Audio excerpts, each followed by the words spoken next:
Chris Lawrence nagsalita na sa pagnanakaw ni Alvin Aragon sa kanya ng cellphone noon sa loob mismo ng kaniyang bahay.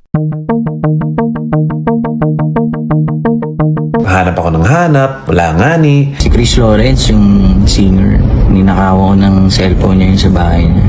About the video that's going around, yung kay Alvin. Sa mga gustong makinig lang ng story time, ito yung totoong kwento nun. So the year's 2006, gusto namin lumabas ni JR nung gabi na yun. We went to the Tomas Morato area. Guys, this is 20 years ago, okay? We went to the bar, bought some drinks, may mga nakilala kami mga tao. Kasama si Alvin dun. Nagpakilala nga siya na he's part of Starstruck daw. And we were all drinking, kwentuhan, and yung pinag-usapan namin is yung bagong single ko. Guys, I have a new single. It's called Miles Don't Matter, out sa lahat ng platforms.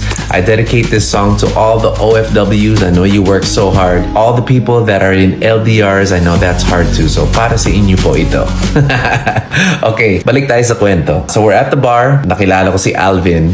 And I think he was with 2 or 3 other people. So eto na, nagsasara na yung bar. Medyo bitin kami sa inuman. And so in-invite ko sila sa bahay. Pumunta naman sila. So they came to the house. We started drinking in the studio. Pansin namin na sumisikat na yung araw. Pack up na and umalis na sila. Eto na. When I was going back to my room, I noticed that nawawala cellphone ko. Hanap ako ng hanap. Wala nga ni. Tinawagan ko yung isang friend niya. And I was like, hey, have you guys seen my cellphone? Sabi nila, wala. Wala daw sila nakitang cellphone. Ganyan. For me, nakakapagtaka. Kasi hawak-hawak ko naman dun sa studio. And 4 lang naman kami. Talagang it's weird. So I think nag-guilty yung isang friend niya and tinawagan niya ako. And inamin na si Alvin nga kumuha. And I was like, dude, why would you do that? Why would you steal from me in my own house, bro? That's so disrespectful.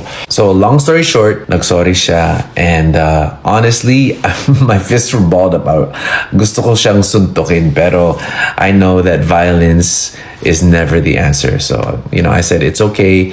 Medyo binibigyan ko pa rin siya ng attitude. Understandable naman kasi ninakawan nga niya yung cellphone ko. But that was 2006. That was a story that I know he's in a better place now. I know he's Christian and alam ko naman mabait si Alvin. So, ikaw kasi Alvin, kinalimutan ko na yun. Pinaalala mo pa.